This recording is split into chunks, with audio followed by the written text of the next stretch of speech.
तस्वीरें नागपुर से दिखाएंगे, जहां एल्यूमिनियम एक्सट्रूजन प्रेस के लिए भूमि पूजन कार्यक्रम का आयोजन किया जा रहा है। राजनाथ सिंह कार्यक्रम में शामिल हुए हैं। आज जिस 10,000 टन क्षमता वाले एक्सट्रूजन प्रेस की शुरुआत हो रही है, आज दुनिया में जो आधुनिक लड़ाकू विमान फाइटर प्लेन्स जो बन रही हैं, जो मिसाइलें बन रही हैं, जो स्पेस प्रोग्राम्स आगे बढ़ रहे हैं, उन सबको यदि किसी कठोर धातु की जरूरत होती है तो हल्की भी हों, मजबूत भी हों और कठिन से कठिन परिस्थितियों में वह टिकी रहें, मेल्ट न हों, ऐसी धातु विशेष प्रक्रिया से तैयार होती है। एक साधारण से आने वाले एल्युमिनियम और लड़ाकू विमान में इस्तेमाल होने वाले एल्युमिनियम में आप जानते हैं बहुत ही फर्क होता है। देखने में दोनों एक जैसे ही लग सकते हैं, लेकिन काम के समय दोनों की ताकत में जमीन आसमान का अंतर होता है।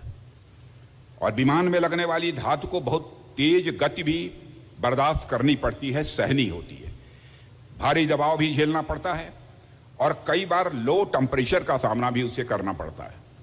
और यही बात मिसाइलों और अंतरिक्ष कार्यक्रमों पर भी लागू होती है।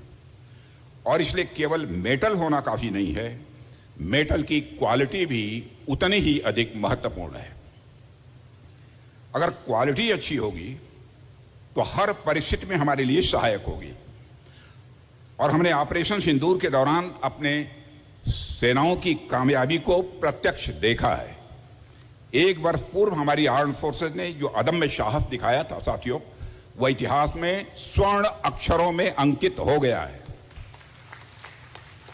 और इस ऑपरेशन की सफलता में हमारे इक्विपमेंट का मेजर कंट्रीब्यूशन है। आप जो इक्विपमेंट बनाते हैं उसका मेजर कंट्रीब्यूशन है। और उनकी मजबूत अच्छी क्वालिटी ने आतंकियों और उनके ठिकानों को नष्ट नाबूद कर दिया। इसलिए मेरा मानना है कि सेनाओं के साथ साथ उनके जो इक्विपमेंट्स हैं उनकी मजबूती भी बनी रहनी चाहिए। अंबाझरी में बनने वाली यह सुविधा देश को उसी दिशा में मजबूत करने वाली है, ऐसा मेरा पक्का विश्वास है। साथियों, हम अक्सर यह बात करते हैं कि युद्ध का स्वरूप बदल रहा है, बॉर्डर्स धुंधले पड़ रहे हैं, दुश्मनों का पता नहीं लग पाता है, सेनाएं खड़ी रह जाती हैं और देश डिस्टेबलाइज हो जाता है। यह सब बात काफी हद तक ठीक भी है, पर इसके साथ ही यह बात भी उतनी ही सही है कि कन्वेंशनल वारफेयर और मीन्स अभी भी उतने ही रिलेवेंट बने हुए हैं जितने कि 1947 में थे। यही नहीं, 2047 में भी इनकी रेलेवेंस लगभग उतनी ही बनी रहेगी जितनी कि अभी है। इस सच्चाई को भी हमको स्वीकार करना होगा। इसलिए मिलिट्री इंडस्ट्रियल बेस की जो इंपॉर्टेंस है वह आगे आने वाले लंबे समय तक बनी रहेगी। कहा मैं चाहता हूं कि आपका प्रकार अतीत में जितना महत्वपूर्ण रहा है, वर्तमान में जितना महत्वपूर्ण है, भविष्य में भी उतना ही महत्वपूर्ण रहेगा ही रहेगा। इसलिए साथियों, आज का यह कार्यक्रम केवल एक मशीन लगाने का कार्यक्रम नहीं है, बल्कि यह देश की एक बड़ी जरूरत को पूरा करने की दिशा में उठाया गया यह कदम है। जब हम किसी बड़ी उपलब्धि की बात करते हैं साथियों, तो अक्सर हमारी नजर मशीनों पर जाती है, जो इमारतें होती हैं इमारतों पर जाती है, या फिर उन चीजों पर जाती है जो सामने दिखाई दे रही हैं। लेकिन सच्चाई यह है कि किसी भी संस्था की असली ताकत उसके लोग होते हैं, जो काम करने वाले लोग होते हैं, उसकी ताकत होते हैं।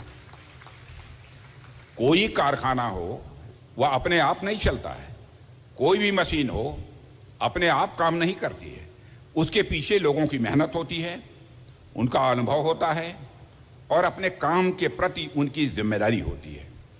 और यंत्र इंडिया लिमिटेड की सफलता के पीछे भी मैं मानता हूं कि यही ताकत है। जहां काम करने वाले कर्मचारी वर्षों से चुपचाप धैर्य के साथ अपना काम कर रहे हैं। हो सकता है कि उनका नाम कहीं दिखाई न दे, लेकिन देश की कई बड़ी जरूरतों के पीछे उनकी मेहनत जो होती है, आपकी जो स्किल है, यह साफ साफ देखी जा सकती है। यही मेहनत, आपकी मेहनत यंत्र इंडिया को खास बनाती है। और यह आपकी यही मेहनत देश का भरोसा भी मजबूत करती है। साथियों, 2021 में कॉर्पोरेटाइजेशन के बाद हमारा एक स्पष्ट ध्येय था। हमारे मन में यह विचार था कि जो नई इकाइयां अस्तित्व में आ रही हैं उन्हें कार्य करने की पूरी ऑटोनॉमी, पूरी स्वायत्तता मिले, उन्हें इनोवेशन, रिस्क टेकिंग, रिसर्च और एक्सपोर्ट के क्षेत्र में आगे बढ़ने का खुला अवसर भी प्राप्त हो। उनकी जो कैपेसिटी है उसका विस्तार हो, उसे नई उड़ान मिले। और मुझे यह देखकर संतोष और प्रसन्नता होती है कि आप सभी उसी दिशा में सफलतापूर्वक अपने कदम तेजी के साथ आगे बढ़ा रहे हैं।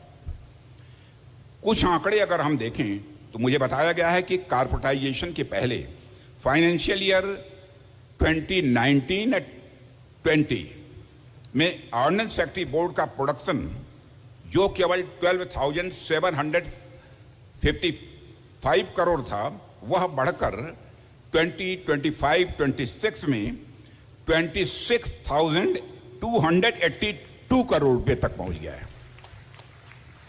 अगर डिफेंस एक्सपोर्ट की बात करें तो कॉर्पोरेटाइजेशन के पहले यह मात्र 81 करोड़ था।